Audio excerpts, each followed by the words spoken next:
नंदन, आज हम आपके सामने मानसिक स्थिति व रोगों को लेकर एक नाटक पेश करने जा रहे हैं। आइए शुरू करते हैं। कहाँ है तेरी लाडली, उसे बुला। खेलने गई हुई है, अभी बुलाती हूँ। आयुषी। जी मम्मी। चलो, तुम्हारे पापा बुला रहे हैं तुम्हें। आई मम्मी। हाँ पापा। कैसी है बेटा? अच्छी हूँ पापा। अच्छी अच्छी।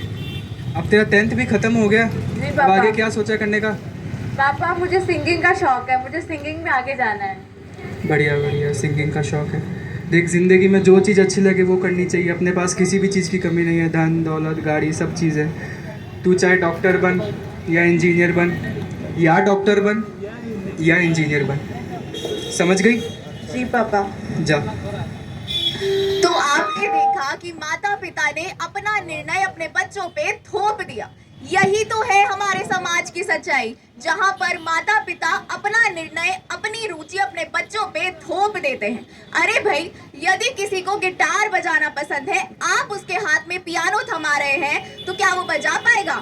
ऐसा करके न केवल बच्चों को हम उनकी सफलता बल्कि उनकी प्रसन्नता से भी कोसों दूर कर रहे हैं। तो माता पिता अपने बच्चों के साथ अपने विचार साझा अवश्य करें, पर कृपया उन्हें उन पे थोपे ना। Hello mummy. हेलो बेटा, क्या कर रहे हो?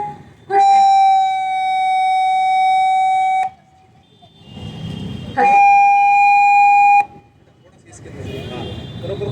हेलो।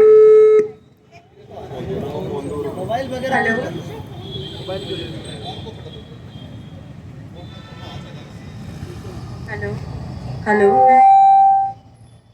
हेलो। कुछ नहीं मम्मी, बस अभी कोचिंग से आई थी और खाना वाना खा के पढ़ने बैठी थी। वाह, बहुत बढ़िया। आते ही पढ़ने बैठ गई तुम। सब समझ में आ रहा है ना तुम्हें? तो आ रहा है मम्मी, पर इसमें दिक्कत है। तो डाउट काउंटर जाया करो तुम। डाउन काउंटर तो जाते हैं, बट फिर भी देखो बेटा, कोई दिक्कत नहीं होती, सब बहाने होते हैं। अपने गोल से बिल्कुल भी डिस्ट्रैक्ट मत हो तुम। जी मम्मी। पढ़ाई से हर चीज़ का सोल्यूशन हो जाएगा, बस पढ़ाई करो तुम। जी मम्मी। ठीक है, रखती हूँ। ठीक है। अंक कम आए तो पिताजी आग बबूले हो गए। जब थोपी गई थी माता पिता के द्वारा अपनी बच्ची पे अपने निर्णय की धारा, तो क्या सच में था उस बच्ची का कसूर सारा? हेलो बेटा। हेलो पापा। कैसी है? अच्छी हूँ, आप कैसे हो? ठीक है। तेरे टेस्ट का रिजल्ट आया अभी। जी पापा। इतना अच्छा टेस्ट किया तूने। फिजिक्स में से 180 में से 40 नंबर आए हैं तेरे। वो पापा, वो फिजिक्स समझ में नहीं आई। समझ नहीं आ रही? कैसे नहीं आ रही? यूं निकालेगी क्या नीट तू? शर्मा जी की लड़की ने एक बार में निकाला था नीट। पूरे परिवार में बात फैल गई, लड़की डॉक्टर बनेगी, डॉक्टर बनेगी। यूं बनेगी क्या डॉक्टर? मुझे नहीं पता, नंबर आने चाहिए, होना चाहिए एक बार में, कैसे भी कर। जी पापा। पापा मम्मी से बात करवाना। हेलो। हेलो मम्मी, मेरा यहाँ बिल्कुल मन नहीं लग रहा, मैं घर आ जाऊँ? चलो फिर ठीक है, तुम आ जाओ कुछ दिनों के लिए घर, और तो क्या है। ठीक है। ठीक है। यदि आप लोगों को लगता है कि केवल पढ़ाई के प्रेशर की वजह से बच्चे डिप्रेशन में जाते हैं, तो आप गलत हैं। आजकल सोसाइटी का प्रेशर, पीयर प्रेशर इतना ज्यादा बढ़ गया है कि बेचारे बच्चे जब अपनी अभिरुचियों को भी फॉलो करते हैं, उस समय भी वह डिप्रेशन का शिकार हो जाते हैं। एक कहानी हम आपको खुद दिखाते हैं। अरे, तुम क्रिकेट कैसे खेल रहे हो? जाओ जाके पढ़ो।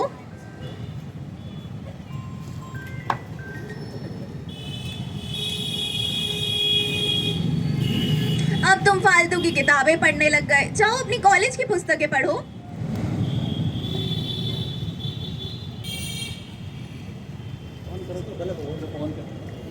कैसा है?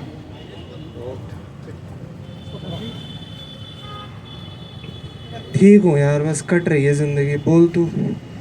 चल यार, नई मूवी लगी हुई है, देखने चलते हैं।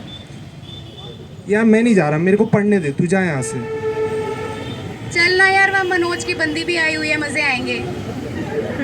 यार मनोज की बंदी का मैं क्या करूँगा? तू जा यहाँ से, कितना सारा सिलेबस है, मुझे पढ़ने दे। यार तुम कहीं नहीं जाते आजकल, तुम्हें प्रॉब्लम क्या है, तुम बताओ। प्रॉब्लम, पूरे दिन पढ़ता हूँ, याद मुझे कुछ होता नहीं। माता पिता मेरे को रोज डांटते हैं, मेरे टीचर्स मुझे रोज डांटते हैं। तू नहीं समझेगी यार, जा यहाँ से। यार तुम थोड़ा चिल रहा करो, सारा दिन टेंशन में रहते हो। रुको, तुम्हारे लिए कुछ लेके आई हूँ, तुम वो देखो।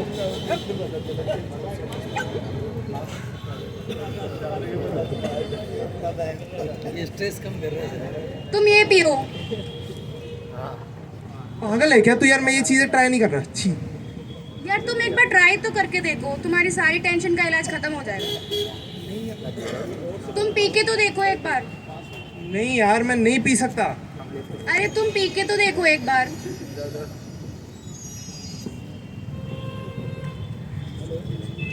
तुम साथ में ये भी ट्राई करो।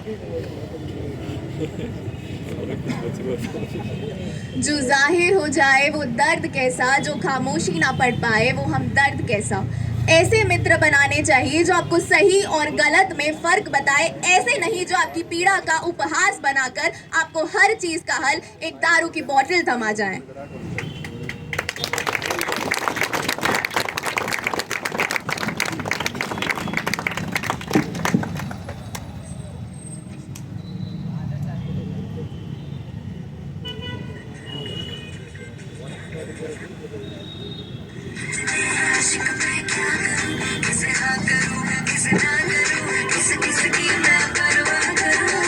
इतनी सुंदर है, मैं क्या करूं क्या मुझसे नहीं हो रहा है ये सब कुछ, बहुत मुश्किल है ये सब और मैं नहीं कर पा रही हूँ ये सब। दूर हो जाओ मुझसे, मुझे किसी के पास नहीं रहना है, सब दूर हो जाओ। नो आयुषी क्या हुआ? हमें बताओ, हमें बताओ, मुझसे नहीं हो रहा है, मुझसे ये सब नहीं हो हमें रहा। बताओ क्या हुआ है? ए दावड़ी तने बेरो है कि वह पड़ोसी की छोरी है जिन्हें बार पढ़वा तई भेजो बिको काल परीक्षा में नंबर को नहीं आया तो आपने गलती छुपावा खातिर वह बावली जान की हरकत करने लग गई। इसी छोरिया कोई न्याल कौन करे, इसी छोरिया को वे के सिलेक्शन मन तो लगी रो कोई लवेरिया रो चक्कर चल रहा है। माँ बाप रे कने गणो ही पीसो, बारे तो भेज दियो। लखन कोनिया छोरी का माँ बाप के पीछे बर्बाद करे ऐसी छोरिया। लखन कोनिया और मन तो लगे लप्पू सी छोरी कांड वांड कर दियो उसी बटे। ना ना ना लप्पू कोनिया अतरी चंड खोपड़े अतरी जोर से चिल्लावे मारे घर तक आवाज आवे। अब अपना टावर कहीं सीख सी भी से। सही बात है, अपना टावर तो छोटा है पर तो अब बड़ा ही यहाँ कर से तो टावर कहीं सीख सी। आजा भी के घर आ चल भी के माँ बाप के मजा ले आजा। भाभी जी मैंने लागे थारी छोरी के मायने बहुत नहीं बढ़ी दिखे। ऐसा कुछ भी ना होता होवे भाभी जी, गाँव में तो घणो ही होवे। हमारे चाचा की छोरी के सागे परेशान कोई हुए हो तो क्या करना चाहिए भाभी जी? अब भरत भाई साहब तो चिंता ना करो, मार का नहीं बाबा जी ना नंबर है पे दे दे थाने मैंने फोन कर बुला लो, मैं ध्यान कर देसी थारी छोरी। थे मैंने पता ही को नहीं पढ़वाती हो। पड़ोसी सादे ही हुए घर की जे ही हुए पड़ोसी। घराला तो फिर भी दूर रहे, पड़ोसी तो सागे ही रहे बियाने तो कद भी बुलाओ पे आ जासी। मान तो खुद आज ठा लागे हुए। कोई बात नहीं भाभी जी, ते छोरी रो ध्यान रखो। हेलो। हाँ प्रणाम बाबा जी। प्रणाम प्रणाम वत्स। बाबा जी आपकी ज़रूरत है, एक बार आइए। आता हूँ मैं।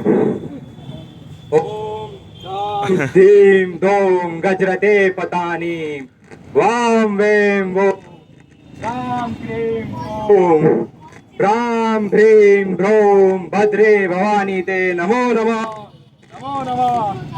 अलख निरंजन अलख निरंजन अलख निरंजन।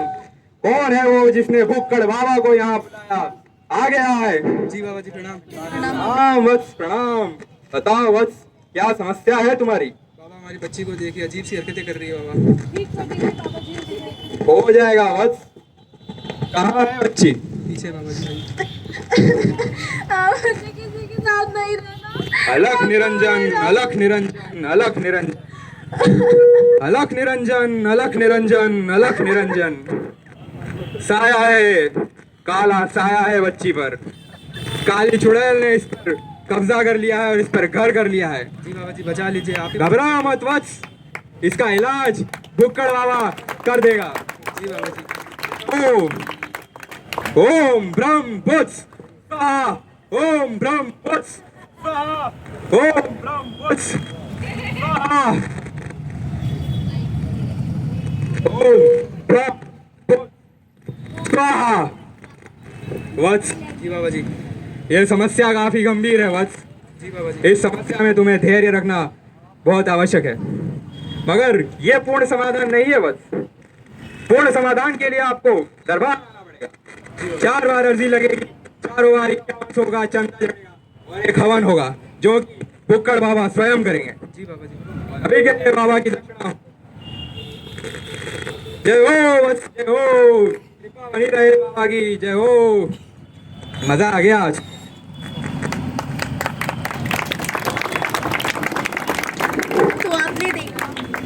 तो आपने देखा कि माता पिता ने अपनी बच्ची को इतनी नाजुक अवस्था में एक बाबा के हाथ सौंप दी।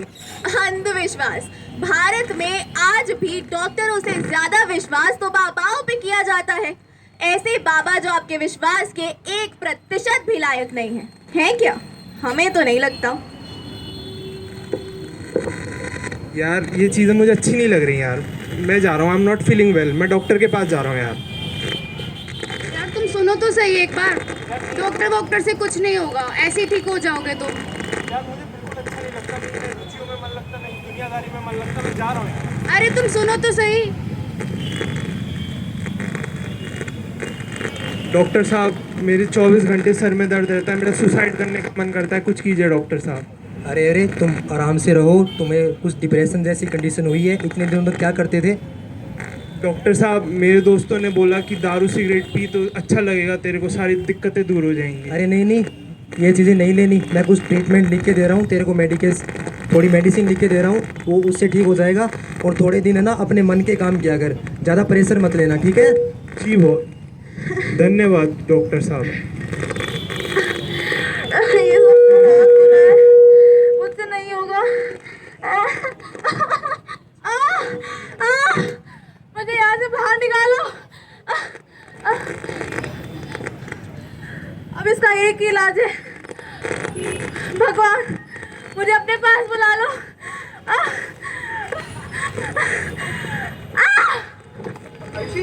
आयुषी उठ बेटा, हॉस्पिटल लेके चलते हैं। उठ। अरे बिठाओ इसको, जल्दी बिठाओ, इधर बिठाओ।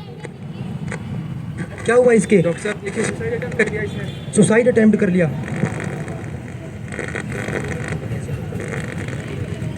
क्या हो रहा था इसके साथ कुछ दिनों से? एग्जाम का स्ट्रेस वगैरह चल रहा था कुछ। तो तुमने क्या किया इतने दिनों तक? फंस गए। अरे नहीं, इसको क्रोनिक डिप्रेशन की शिकार है ये बच्ची। अभी मैं कुछ मेडिकेशंस लिख के दे रहा हूँ, उससे ठीक होगी। और इस पे बिल्कुल भी प्रेशराइज मत करना, ठीक है डॉक्टर जो ये करना चाहे उसको वो करने दो। तुम उसको खुश रखने की कोशिश करो, तुम्हारा यही काम है। इस पे अपनी इच्छाएं थोपो मत। जी डॉक्टर साहब। अभी मैं तुम्हें कुछ दे रहा हूँ, मुझसे ठीक हो जाओगी, बिल्कुल घबराने की ज़रूरत नहीं है। और सुसाइड जैसे थॉट तो बाद में आएंगे ही नहीं, ठीक है? अपनी अभिरुचियों को फॉलो करो, ओके? धन्यवाद डॉक्टर साहब।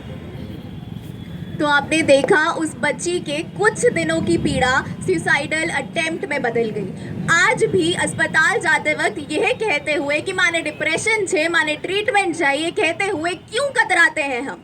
जब भी हमें कोई शारीरिक रोग होता है, खांसी है, जुकाम है, बुखार है, तब तो हम बड़े इजीली कह देते हैं, पर डिप्रेशन या कोई भी मानसिक बीमारी को कहते वक्त हम कतराते हैं। 70% लोगों को तो यह तक नहीं पता कि मानसिक बीमारी नाम की कोई चीज होती है।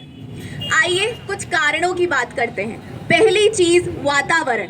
जब भी हम किसी नए वातावरण में आते हैं तो वहां पे ढलना अपने आप में एक बहुत बड़ी चुनौती होती है, जो बच्चों को डिप्रेशन का शिकार बनाती है। दूसरी चीज पीयर प्रेशर। कोटा में हर दूसरे दिन हर दूसरा बच्चा सुसाइड नहीं कर रहा होता अगर पीयर प्रेशर एक कारण नहीं होता डिप्रेशन का। तीसरी चीज सोशल मीडिया। आजकल सोशल मीडिया का स्तर इतना बढ़ गया है कि बच्चों को डिप्रेशन का शिकार बना रहा है। और सबसे ज़रूरी चीज़, हिंदुस्तान जैसे यंगिस्तान में रिलेशनशिप्स के मामले में आजकल युवा लोग पता नहीं क्यों डिप्रेशन में जा रहे हैं, या बड़ों में कहें आर्थिक समस्याओं के कारण उनको ज़्यादा डिप्रेशन हो रहा है, या किसी लंबी बीमारी के कारण पोस्ट ट्रॉमेटिक स्ट्रेस डिसऑर्डर जैसी यही छोटी छोटी समस्याएं आगे चलकर भयानक मनोरोगों में बदल सकती है, जैसे schizophrenia, bipolar disorder, narcissistic disorder और क्रोनिक एंजाइटी। भारत जैसी ऐसी अर्थव्यवस्था जिसमें हम 140 करोड़ लोग रहते हैं, वहाँ पर यही चीज़ें नशे की प्रवृत्ति को बढ़ाती है, अंधविश्वास को बढ़ाती है और कालांतर में आत्महत्या की दर को बढ़ा देती है। अब हम कुछ सुझावों की बात करें तो सबसे पहले यहाँ पे मौजूद माता पिता कृपया अपने बच्चों को दूसरे के बच्चों से कंपेयर करना छोड़ दें। दूसरी चीज अस्पतालों में आज भी शारीरिक चिकित्सक बहुत मिलेंगे, परंतु मनोविज्ञान चिकित्सकों की आज भी कमी है। तो अस्पतालों में मनोविज्ञान चिकित्सकों की भर्ती बढ़ा देनी चाहिए। तीसरी चीज, मन की बात जैसे कार्यक्रमों को और ज्यादा बढ़ावा देना चाहिए, जिससे बच्चों को यह महसूस हो कि हम कुछ न से बहुत कुछ बन सकते हैं। और सबसे ज़रूरी बात, जब हम अपने आसपास किसी ऐसे व्यक्ति को देख रहे होते हैं जो बहुत लंबे समय से टेंशन का शिकार होता है, या जब हमारे साथ ही कुछ ऐसा हो रहा होता है, तो कृपया उस वक्त सचेत हो जाएं और उस व्यक्ति को पागल कहने की गलती तो बिल्कुल भी ना करें। उसे तुरंत आप हॉस्पिटल में लेके आइए और उसका डिप्रेशन को दूर करने का उपाय कीजिए। ऐसा करके हम WHO की स्वास्थ्य की सही परिभाषा यानी complete physical, mental and social well being को भारत जैसे देश में भी तीनों आयामों की तरह लागू कर सकें और मानव कल्याण में अपना अभूतपूर्व योगदान दे सकें। हम आशा करते हैं कि हमारे छोटे से स्किट से हम समाज में एक बड़ा संदेश दे पाए। अंत में अपनी कुछ पंक्तियों से करना चाहूंगी। जिंदगी जख्मों से भरी है, वक्त को मरहम बनाना सीख लो। जिंदगी जख्मों से भरी है, वक्त को मरहम बनाना सीख लो। हारना तो है ही एक दिन मौत से, फिलहाल जिंदगी जीना सीख लो। फिलहाल जिंदगी जीना सीख लो। धन्यवाद। आपके समय के लिए बहुत बहुत धन्यवाद। शुक्रिया। जय हिंद।